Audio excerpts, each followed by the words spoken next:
ঐতিহাসিক পল্টন মোড়ে বাংলাদেশের মুক্তিকামী জনতার কণ্ঠস্বর 8টি বিশিষ্ট রাজনৈতিক দল আয়োজিত আজকের এই বিশাল জনসমুদ্রের সম্মানিত সভাপতি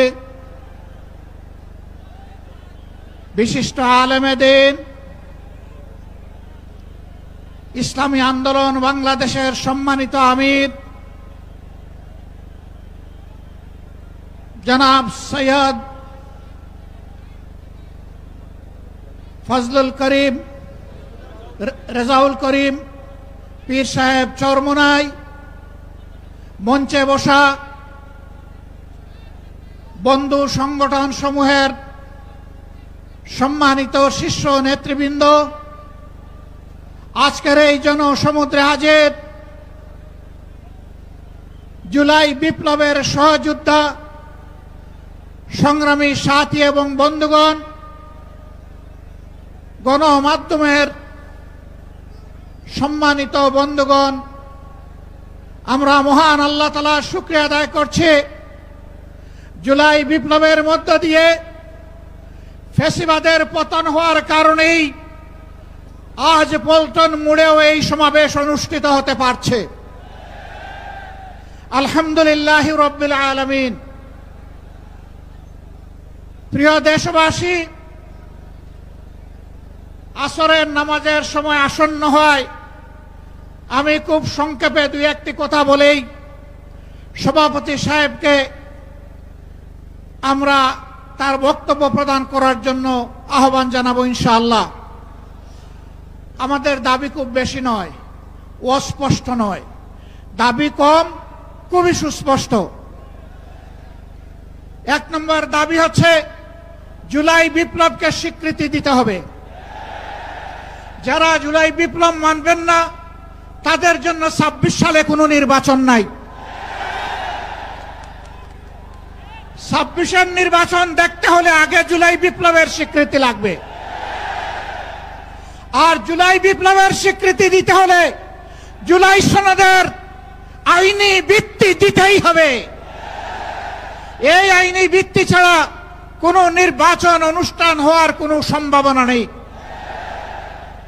কখন হবে এই আইনি ভিত্তির গোড়াপত্তন? এদেশের মুক্তিকামী মানুষের কথা একটাই, জাতীয় সংসদ নির্বাচনের আগে গণভোট অনুষ্ঠিত হতে হবে। গণভোটের ব্যাপারে সকল দল একমত, তাহলে তারিখ নিয়ে এই বায়নাবাজি কেন? একমত হয়ে যখন স্বাক্ষর করেছি সবাই, তখন গণভোট আগে হওয়াই হচ্ছে যুক্তিযুক্ত। এর মধ্য দিয়ে আইনি ভিত্তির পাটাতন তৈরি হবে ইনশাআল্লাহ, এবং এর ভিত্তিতেই আগামী জাতীয় সংসদের নির্বাচন অনুষ্ঠিত হবে।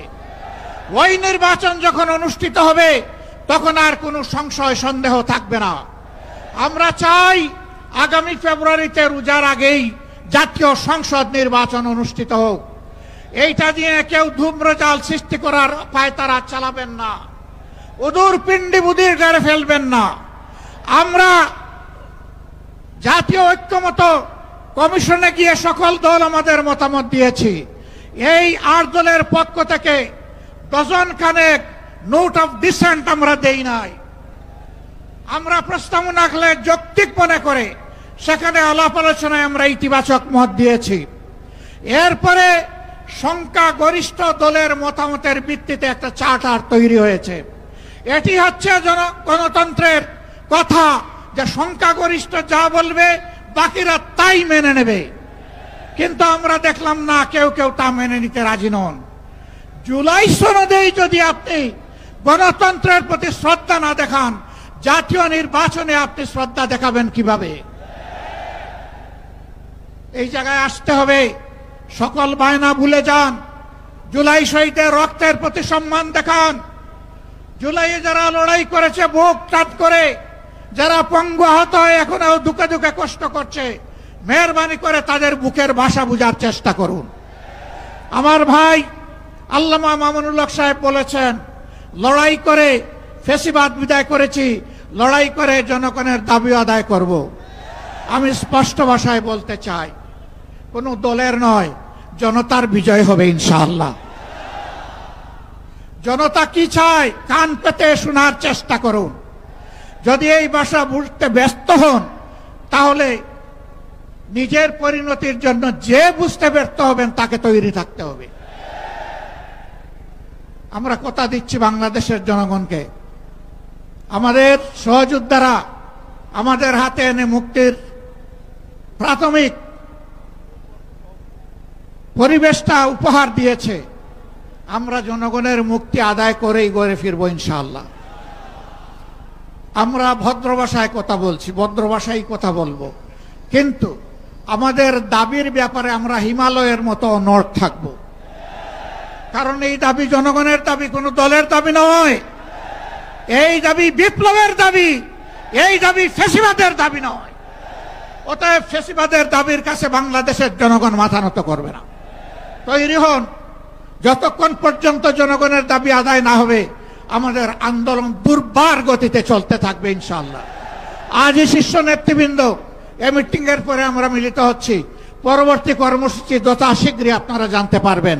সেই কর্মসূচি বাস্তবায়নের জন্য প্রস্তুতি নেওয়ার আহ্বান জানিয়ে এবং সরকারকে জনগণের ভাষা বুঝে অতি শীঘ্র গণভোট আগে দেওয়ার সিদ্ধান্ত নেওয়ার আহ্বান জানিয়ে আমার বক্তব্য এখানেই শেষ করছি।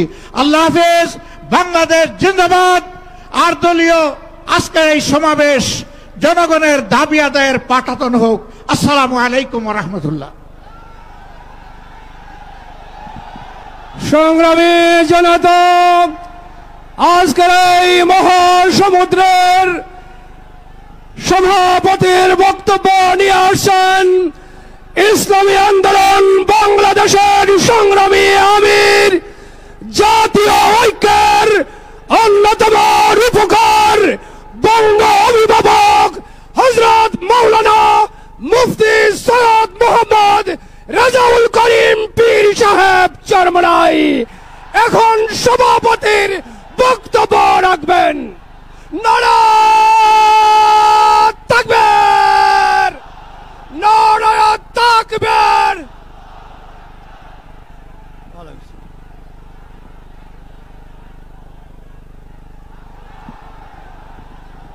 আসসালামু আলাইকুম ওয়া রাহমাতুল্লাহি ওয়া বারাকাতুহু। আলহামদুলিল্লাহ, আলহামদুলিল্লাহি ওয়া কাফা ওয়া সালামুন আলা ইবাদিহিল্লাযীনা ইসতাফা। আম্মা বা'দ, ফাআউযু বিল্লাহি মিনাশ শাইতানির রাজীম। বিসমিল্লাহির রহমানির রহিম। যাহারাল ফাসাদু ফিল বাররি ওয়াল বাহরি বিমা কাসাবাত আইদিন নাস। সাদাকাল্লাহুল আলিয়্যুল আযীম। সবাই দুরূদ শরীফ পড়ি। আল্লাহুম্মা সাল্লি আলা সাইয়্যিদিনা ওয়া হাবিবিনা ওয়া মাওলানা মুহাম্মদ সাল্লাল্লাহু আলাইহি ওয়া আলা আলিহি ওয়া আসহাবিহি ওয়া বারাক ওয়া সাল্লাম। শুকরিয়া আদায় করতেছি মহান রব্বুল আলামিনের দরবারে। রব্বুল আলামিন এই দেশের জনগণের ক্লান্তি লগ্নে আমরা আজকে একত্রিত হতে পেরেছি, শুকরিয়াতান বলি আলহামদুলিল্লাহ। আমাদের আজকে সমাবেশের মূল লক্ষ্য উদ্দেশ্য সম্পর্কে আমরা ইতিমধ্যে বিভিন্ন পর্যায়ের দায়িত্বশীলদের থেকে গুরুত্বপূর্ণ আলোচনা শুনেছি। আল্লাহ কবুল করলে আরও শুনব। তবে আপনাদের কাছে পরিষ্কারভাবে আমরা আপনাদের মাধ্যমে বর্তমানে অন্তর্বর্তীকালীন সরকারকে আমরা জানাতে চাই যে আজকে আমরা রাজপথে একত্রিত হয়েছি কি দাবিগুলো আদায়ের জন্যে। বিশেষ করে জুলাই সনদের স্বীকৃতি সহ এই বাংলাদেশকে সুন্দর একটা দেশ